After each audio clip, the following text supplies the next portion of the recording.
Hello साथियों आप सभी का हमारे चैनल पर बहुत बहुत स्वागत है। दोस्तों आज के इस वीडियो में हम लोग पढ़ेंगे भारत की नदियों के बारे में।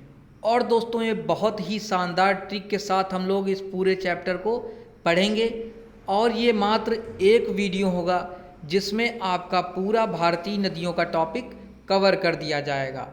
बस आप लोगों को ध्यान ये रखना है कि वीडियो को अंत तक ध्यान से देखना है। उसके बाद आपका नदी तंत्र से आने वाला कोई भी क्वेश्चन एग्जाम में छूटने वाला नहीं है। तो बस आप लोगों को पूरा वीडियो ध्यान से अंत तक देखना है। तो आइए दोस्तों देर ना करते हुए वीडियो को शुरू कर लेते हैं। दोस्तों हमारे देश में दो प्रकार की नदियाँ पाई जाती हैं, यानी भारत में दो प्रकार का नदी तंत्र पाया जाता है। पहला हिमालयी नदी और दूसरा प्रायद्वीपीय नदी। अब यहाँ पे हिमालयी नदी आपकी हिमालय से निकलती हैं। कहाँ से निकलती हैं? ये हिमालय से निकलती हैं। और हमारा ये तीन जो तंत्र हैं ये बहुत ही इम्पॉर्टेंट हैं हिमालय से निकलने वाली नदियों में। सबसे पहले हम लोग देखेंगे इस वीडियो में हिमालयी नदियों के बारे में, उनके उद्गम स्थल, उनके मुहाने यानी वो कहाँ पर गिरती हैं, और उनकी सहायक नदियों के बारे में इस वीडियो में हम लोग सबसे पहले जानेंगे।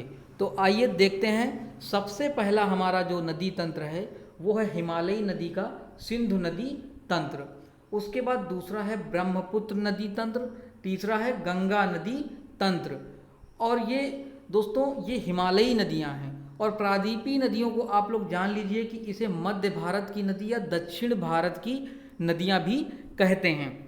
तो ब्रह्मपुत्र नदी यहाँ पे आप लोग मैप में देख लीजिए, आपको दिख रहा होगा ये हमारा हिमालय का क्षेत्र है। यहाँ पे ब्रह्मपुत्र नदी तंत्र यहाँ से है, ये गंगा नदी तंत्र आपका हिमालय की इस तरफ है, और ये सिंधु नदी तंत्र यहाँ पर है।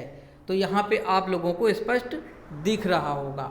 उसके बाद प्रायद्वीपीय नदी तंत्र के बारे में बात कर लेते तो यहाँ की मोस्ट इम्पॉर्टेंट नदियाँ जो हैं नर्मदा, ताप्ती, गोदावरी और कृष्णा आदि नदियाँ हैं। आप लोगों को मैप में दिख रहा होगा यहाँ से इन नदियों का जो है उद्गम स्थल होता है। आगे बढ़ते हैं, आगे देखते हैं। अब सबसे पहले हमारा आ जाता है सिंधु नदी तंत्र। हम लोग यहाँ पे पढ़ेंगे सबसे पहले सिंधु नदी तंत्र के बारे में। तो सिंधु नदी तंत्र के बारे में जानने से पहले मैं आप लोगों को बता देता हूँ कि यहाँ से आपसे एक क्वेश्चन बन जाता है कि कौन सी ऐसी नदियाँ हैं जो भारत से बाहर से आती हैं। तो आप लोगों को यहाँ पे दिख रहा होगा एक हमारी ये सिंधु नदी, ये सिंधु नदी है, ये कैलाश मानसरोवर झील से निकलती है। और दूसरी हमारी नदी है सतलज नदी। कौन सी? सतलज नदी। ये भी कहाँ से निकलती है? कैलाश मानसरोवर झील चाइना से, जो कि चीन के तिब्बत प्रांत में है, जो चाइना के कब्जे में है, वहाँ से निकलती है। उसके बाद ये भारत के कुछ स्थान से जम्मू कश्मीर में कुछ ग्लेशियर वगैरह हैं, वहाँ से निकलती हैं चिनाब नदी, झेलम नदी, उसके बाद ये रावी नदी और ये व्यास नदी, ये नदियाँ निकलती हैं। ये नदियाँ आपस में एक स्थान पर मिल जाती हैं और अपना ये जल पाकिस्तान से होते हुए अरब सागर में गिरा देती हैं।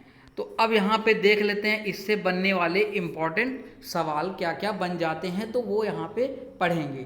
तो सिंधु नदी का उद्गम स्थल है कौन सा? तिब्बत में मानसरोवर झील। तिब्बत के मानसरोवर से ये नदियाँ निकलती हैं। उसके बाद ये सिंधु नदी जो है तिब्बत के मानसरोवर से निकलकर जम्मू कश्मीर से होते हुए पाकिस्तान से अरब सागर में अपना जल गिरा देती है। तो मुहाना इसका कहाँ पे हो जाएगा? अरब सागर में, यानी अरब सागर में अपना पानी गिराती हैं। इसकी सहायक नदियाँ अभी आप लोगों ने देखा, झेलम, चिनाब, रावी, व्यास और सतलज, ये इसकी 5 इसकी सहायक नदियाँ हैं। सिंधु नदी 3 देशों से होकर बहती है। कौन कौन से? चीन, भारत और पाकिस्तान। सिंधु नदी चीन के तिब्बत में मानसरोवर झील से निकलकर भारत के लद्दाख में प्रवेश करती है। कहाँ प्रवेश करती है?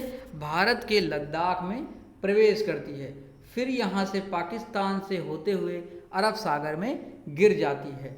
सिंधु नदी तंत्र में दो नदियाँ तिब्बत से आती हैं, एक सिंधु और दूसरी सतलज। आगे देखते हैं, सिंधु नदी के दाएं तट पर भारत का लेह शहर स्थित है। तो आपसे क्वेश्चन बन जाएगा कि सिंधु नदी पर भारत कौन सा शहर स्थित है? तो भारत का लेह शहर कहाँ पे स्थित है? तो ये लेह शहर दाएं तट पर स्थित है। आगे देखते हैं सिंधु नदी तंत्र के बारे में। तो यहाँ पे आप लोग ये चित्र में देख ही चुके हैं। आगे इसका इम्पॉर्टेंट सवाल आपके क्या बन सकते हैं वो देखते हैं। आगे बता रहा है कि सिंधु नदी में तंत्र जल को लेकर भारत और पाकिस्तान के बीच 1960 में जल समझौता हुआ था। यानी भारत और पाकिस्तान के बीच में सिंधु नदी के जल के बारे में एक समझौता हुआ था कि कौन कितना पानी यूज करेगा। तो इसमें 20% पानी भारत यूज करता है और 80% चाइना, 80% पाकिस्तान यूज़ करता है। और ये भारत जो पानी यूज़ करता है वो केवल विद्युत बनाने के लिए ही इसका प्रयोग कर सकता है। आगे देखते हैं, सिंधु नदी भारत में के तत्कालीन प्रधानमंत्री जवाहरलाल नेहरू और पाकिस्तान के तत्कालीन राष्ट्रपति अयूब खान के दस्तखत किए थे और ये विश्व बैंक ने जो है ये समझौता करवाया था। सिंधु नदी समझौता 1960 में जवाहरलाल नेहरू और पाकिस्तान के प्रधानमंत्री अयूब खान के बीच हुआ और इसमें मध्यस्थता की भूमिका निभाई थी किसने? तो वो विश्व बैंक ने निभाई थी। अब यहाँ पे और देख लेते हैं, सिंधु, झेलम और चिनाब ये पाकिस्तान में इनके उद्गम स्थल। उसके बाद ये रावी और व्यास और सतलुज ये भारत में इनके उद्गम स्थल हैं। आगे बढ़ते हैं, आगे देखते हैं, ये आपके यहाँ पे चिनाब नदी के बारे में अब हम लोग जानते हैं। इसकी सहायक नदियों के बारे में जानते हैं कि इनका उद्गम स्थल, इनका मुहाना कहाँ पर है। तो यहाँ पे आप लोगों को स्पष्ट दिख रहा होगा, चिनाब नदी का उद्गम स्थल बारालाचा दर्रा है और ये हिमाचल प्रदेश में है। उसका मुहाने की बात करते हैं तो सिंधु नदी में मिल जाती है, इसीलिए इसका मुहाना सिंधु नदी है। आगे देखते हैं, हिमाचल प्रदेश में चिनाब नदी को चंद्रभागा नदी के नाम से भी जाना जाता है। यानी हिमाचल में प्रदेश में चिनाब नदी को किस नाम से जाना जाता है? तो वो जाना जाता है दोस्तों चंद्रप्रभा। किस नाम से? चंद्रप्रभा के नाम से भी जाना जाता है। चिनाब सिंधु नदी की सबसे बड़ी सहायक नदी है। आपका एक बहुत ही इंपॉर्टेंट क्वेश्चन ये बन जाता है कि सिंधु नदी का सबसे बड़ी सहायक नदी कौन सी है? तो वो चिनाब नदी है। आगे बढ़ते हैं, अब दोस्तों यहाँ पे हम लोग देखेंगे सभी नदियों के उद्गम स्थल। अभी हमने देखा चिनाब नदी के बारे में, अब बारी बारी हम लोग देख लेते हैं बाकी सिंधु नदी की बची सहायक नदियों के उद्गम स्थल और उनके मुहाने के बारे में। तो झेलम नदी की अब बात करते हैं। झेलम नदी का उद्गम स्थल है बैरीनाग झील। कहाँ पे है ये जम्मू कश्मीर में है। इसका मुहाना चिनाब नदी में हो जाता है और ये श्रीनगर में इसे झेलम नदी के तट पर श्रीनगर जो है स्थित है। आगे देखते हैं रावी नदी। तो रावी नदी का उद्गम स्थल है रोहतांग दर्रा जो कि हिमाचल प्रदेश में है और ये भी इसका मुहाना क्या है? चिनाब नदी इसका मुहाना है। लाहौर शहर रावी नदी के तट पर स्थित है। ये आपका इम्पॉर्टेंट सवाल बन सकता है। आगे देखते हैं सतलज नदी के बारे में। तो सतलज नदी इसका जो उद्गम स्थल है ये राकस ताल मानसरोवर। कहाँ पे? राकस ताल मानसरोवर, यानी तिब्बत से निकलती है मानसरोवर झील तिब्बत से। इसका भी मुहाना है चिनाब नदी। भाखड़ा बांध और सतलुज नदी पर क्या है? ये भाखड़ा नाग जो है सतलज नदी पर स्थित है। बहुत ही फेमस भारत का बांध है भाखड़ा नागल बांध। ये किस नदी पर स्थित है? ये आपका सतलज नदी पे स्थित है। आपके एग्जाम के बहुत सारे ये पार्ट बना है क्वेश्चन। आगे देखते हैं, अगला है हमारा व्यास नदी। तो व्यास नदी का उद्गम स्थल है रोहतांग दर्रा हिमाचल प्रदेश। कौन सा? रोहतांग दर्रा हिमाचल प्रदेश और इसका मुहाना है सतलज नदी। कौन सी नदी? सतलज नदी दोस्तों इसका मुहाना है। पंजाब के हरिके क्षेत्र में सतलुज और व्यास का संगम होता है और वहीं से भारत की सबसे लंबी नहर इंदिरा नहर निकलती है। तो इंदिरा नहर कहाँ से निकलती है? तो ये पंजाब में से निकलती है। और ये कहाँ से निकलती है? ये दोस्तों जहाँ पे इन सभी का आपस में मिलन होता है वहीं पे से ये निकलती है। कौन सी नदी? सतलज और व्यास नदी का जहाँ पे मिलन होता है वहीं से आपकी इंदिरा नहर निकल कर आती है। आगे देखते हैं, अब हमारा नदी तंत्र है ब्रह्मपुत्र नदी तंत्र। कौन सा? ब्रह्मपुत्र नदी तंत्र। तो यहाँ पे आप लोगों को दिख रहा होगा ये ब्रह्मपुत्र नदी का तंत्र है। ये नदी यहाँ से निकल कर आती है और सीधे भारत के उत्तरी या आपके भारत के पूर्वी भाग में प्रवेश करते हुए बांग्लादेश में ये नदी गिर जाती है। अब इससे बनने वाले कुछ महत्वपूर्ण तथ्य देख लेते हैं। ब्रह्मपुत्र नदी को तिब्बत में मानसरोवर झील के पास से निकलती है। तो ये नदी तिब्बत से आती है और मानसरोवर झील से आती है। उसके बाद ये नदी 3 देशों चीन, भारत और बांग्लादेश में बहती है। कौन से? चीन, भारत और बांग्लादेश में नदी बहती है, सिंधु नदी। उसके बाद इसकी लंबाई की बात कर लेते हैं। तो इसकी दोस्तों लंबाई है 3200 किलोमीटर। भारत में इसकी लंबाई केवल 916 किलोमीटर है। कितनी दोस्तों हैं? तो ये 916 किलोमीटर मात्र भारत में इसकी लंबाई है। ब्रह्मपुत्र भारत की सबसे चौड़ी नदी है। क्या है? ब्रह्मपुत्र भारत की सबसे चौड़ी नदी है। उसके बाद ये नदी जो है आपकी कहाँ से दोस्तों? ये होते हुए बांग्लादेश से होते हुए बंगाल की खाड़ी में गिर जाती है। कहाँ पे गिर जाती है? बंगाल की खाड़ी में गिर जाती है। तो आप लोग ये भी याद रखिएगा। उसके बाद आगे देखते हैं ब्रह्मपुत्र के अन्य नाम क्या क्या है, यानी इसे कहाँ कहाँ क्या क्या कहा जाता है। तो तिब्बत में दोस्तों इसे यारलुंग सांगपो कहा जाता है। यारलुंग सांगपो कहा जाता है। उसके बाद अरुणाचल प्रदेश में इसे दिहांग कहा जाता है।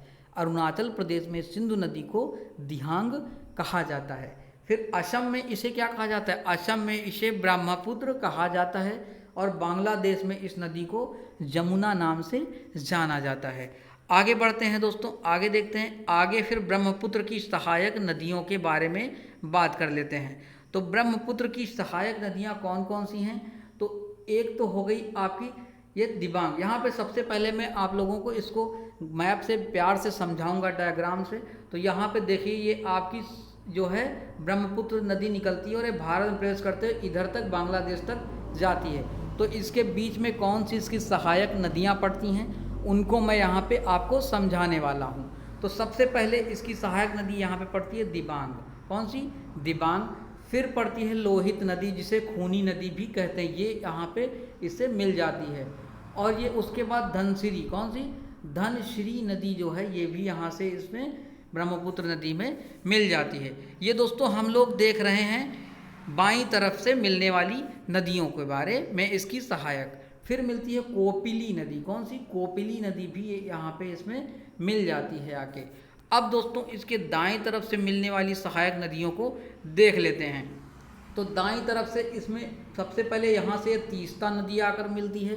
तीस्ता नदी इसकी सहायक नदी है। फिर संकोच नदी, ये भी इसकी सहायक नदी है। मानसरोवर झील यानी मानसरोवर झील या फिर मानसरोवर नदी, ये भी इसकी सहायक नदी है। उसके बाद सुबनश्री, ये भी इसकी सहायक नदी है।